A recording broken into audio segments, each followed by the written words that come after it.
Alitin Cimat punya cerita. Cerita ini dikirimkan oleh Paemo. Kisah nyata korban pesugihan.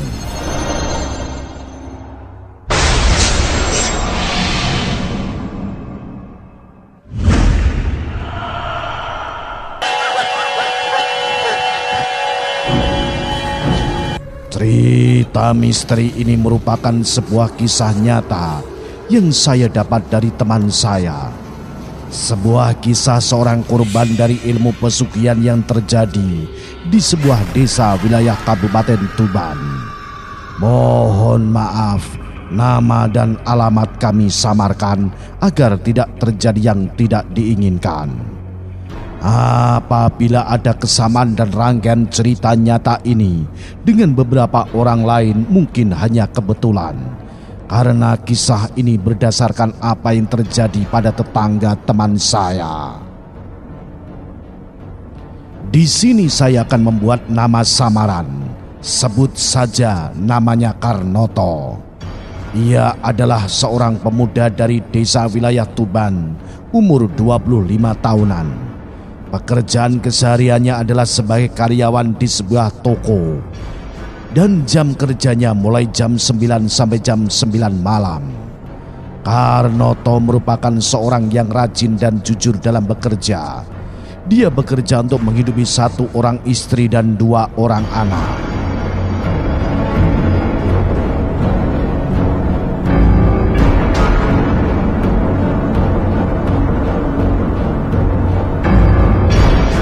Karnoto memiliki seorang bos atau majikan yang mempunyai toko. Namanya sebut saja Nyi Astuti. Orangnya galak dan judes dengan penampilan yang serba wah. Hampir semua perhiasan di toko emas melingkar di tubuhnya. Namun demi sebuah pekerjaan, Karnoto tetap sabar menghadapi sifat bosnya itu. Karnoto bekerja di toko milik Nyonya Astuti baru 3 bulan. Sebelumnya menjadi kuli bangunan. Namun karena proyek berhenti, hingga Karnoto memilih menjadi karyawan di toko sembako milik Astuti. Kebetulan saat itu toko sembako sedang membutuhkan karyawan karena karyawan sebelumnya yang merupakan tetangga Karnoto meninggal secara mendadak setelah makan siang di toko tersebut.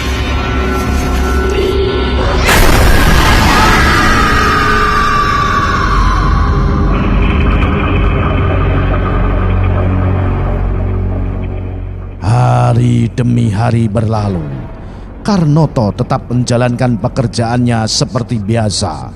Hingga pada suatu hari ada kejanggalan yang terjadi, karena sang majikan menawari makan siang.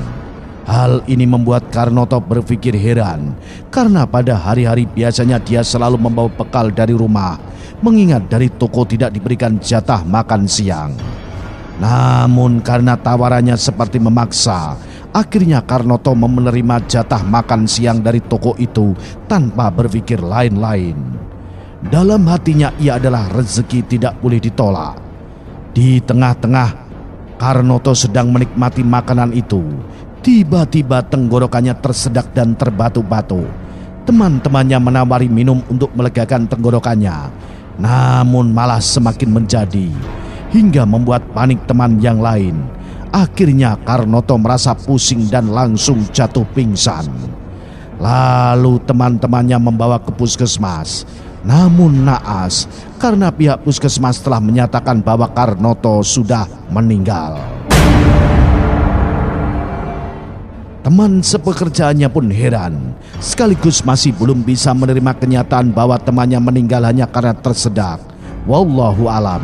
Allah Maha Kuasa mencabut nyawa dari mana saja. Begitulah gumam salah satu temannya nimbrung saat ikut melayat di rumah duka.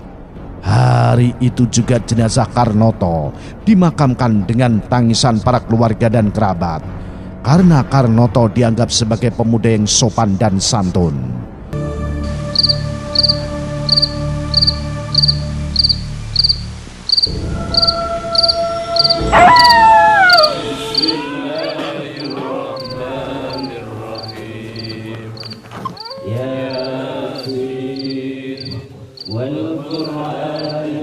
الرحيم إنك من المرسلين على صراط مستقيم تنزيل العزيز الرحيم لتنذر قوما ما أنذر آباؤهم فهم غافلون لقد حق القول على أكثرهم فهم لا يؤمنون إنا جعلنا في أعناقهم أغلالا.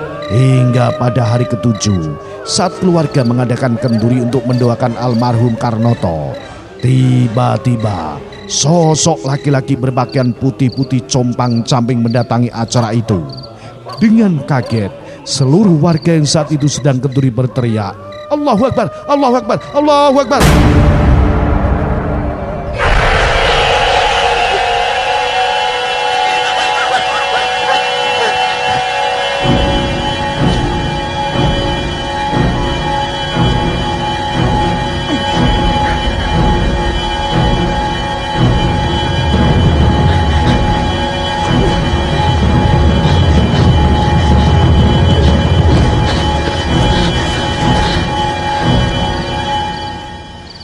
Dengan perasaan takut juga ternyata yang datang adalah Karnoto, warga desa yang meninggal 7 hari sebelumnya dan sedang dilakukan acara kenduri. Salah seorang kiai dan sesepuh desa akhirnya berdiri dan menyapanya. Ternyata memang benar-benar nyata dan bukanlah sosok hantu yang kembali, melainkan Karnoto. Lalu keluarganya memintanya untuk mandi dan berganti pakaian. Masih pada malam itu juga, selesai mandi, Karnoto menceritakan semua kisahnya selama ini. Dari mulai dia makan di toko sembako Nyonya Astuti, kemudian tersedak dan tidak ingat apa-apa, hingga kejadian aneh yang dialami sampai ia kembali ke rumahnya. Berikut ini penuturan Karnoto saat menceritakan kisah nyata itu.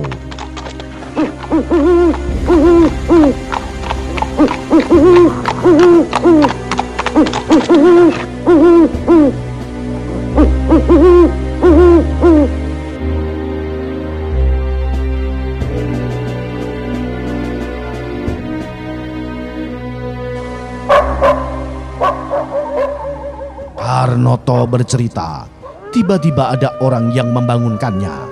"Bangun, ikut saya." Begitu bentakannya, sambil menyeret kaki Karnoto entah di mana, tempat yang belum pernah ia tahu sebelumnya. Tidak ada pemohonan, semua serba warna kemerahan. Dalam hatinya, apakah ini di akhirat? Ia bertanya dalam hati. Ingin sekali ia tanyakan kepada sosok yang menyeretnya, namun ia urungkan sebab ia tak berani menatap mukanya yang seram dan kejam. Selama perjalanan ia melihat beberapa orang jenis manusia lalu lalang dengan tampang lelah, seperti ada yang bekerja entah memikul sesuatu. Ada pula yang menjadi penarik kereta, ada yang selalu mengepel lantai, ada juga yang bertugas tiduran di depan WC hanya untuk menjadi keset. Ada pula segerombolan manusia yang dicambuki sampai berdarah-darah. Ada pula beberapa wanita telanjang yang tugasnya melayani nafsu para iblis atau setan. Di sana Karnoto mendapat tugas sebagai pembersih WC. Jamban yang bentuknya aneh.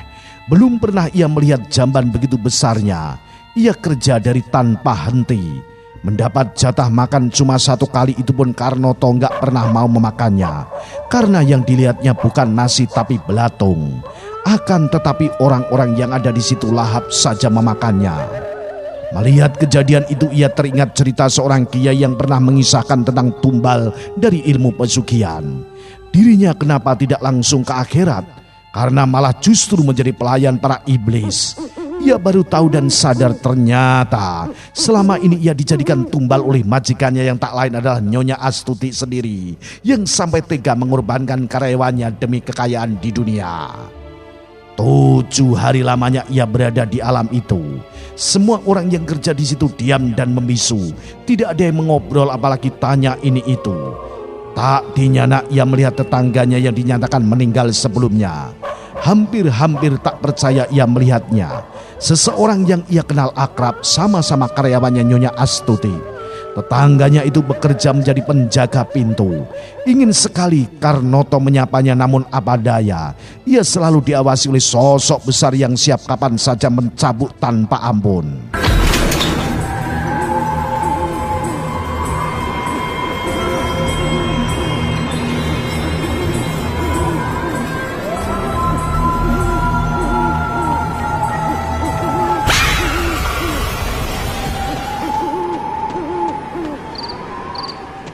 Tiba-tiba Karnoto ingin membaca sebuah ayat kursi yang dihafalnya, mengingat kejadian-kejadian aneh yang dia alami. Bismillahirrahmanirrahim.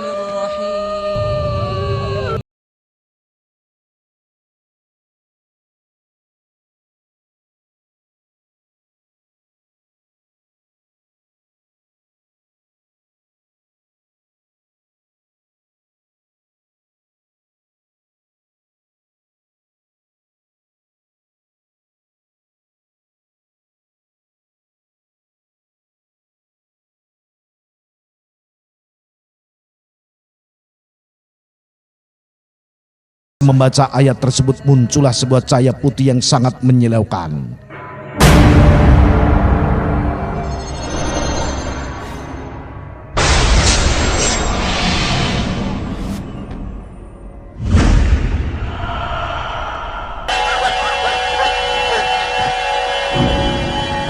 Hingga kemudian menghilang dan terlihat gelap di sekelilingnya.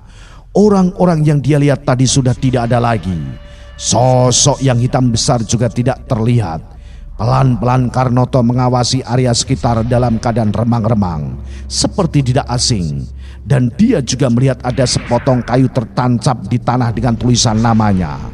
Akhirnya, dia mulai memahami jika dia berada di sebuah pemakaman desa. Dan dia juga masih bingung kenapa dia di sana. Dengan pelan-pelan dan lemas dia melangkah menuju rumahnya, karena sudah 7 hari dia tidak makan dan minum. Hingga sesampainya di rumah, dia melihat banyak warga yang sedang melaksanakan kenduri. Begitu kisah yang dialami Karnoto selama 7 hari di alam kegelapan. Karena penasaran, salah seorang warga menuturkan untuk mencoba menggali makam Karnoto yang dulu ia dikebumikan diikuti persetujuan kepala desa dan ustadz setempat. Hingga keesokan harinya, makam Karnoto digali dan ternyata, Masya Allah, Allahu Akbar. Orang-orang bertakbir disertai tangisan. Beberapa orang yang hampir tak percaya melihat di lubang kuburan yang digali adalah pelepah pisang atau batang pohon pisang atau gedebok. Pada hari itu juga, selesai dari pemakaman, rumah Nyonya Astuti didatangi warga. Cacian dan makian terlontar begitu derasnya menghiasi suasana saat itu. Rasa tegang sekali. Dengan pengawalan ketat kepolisian dan aparat desa setempat, wajah Nyonya Astuti yang biasanya terlihat sangar mendadak menjadi wajah ketakutan.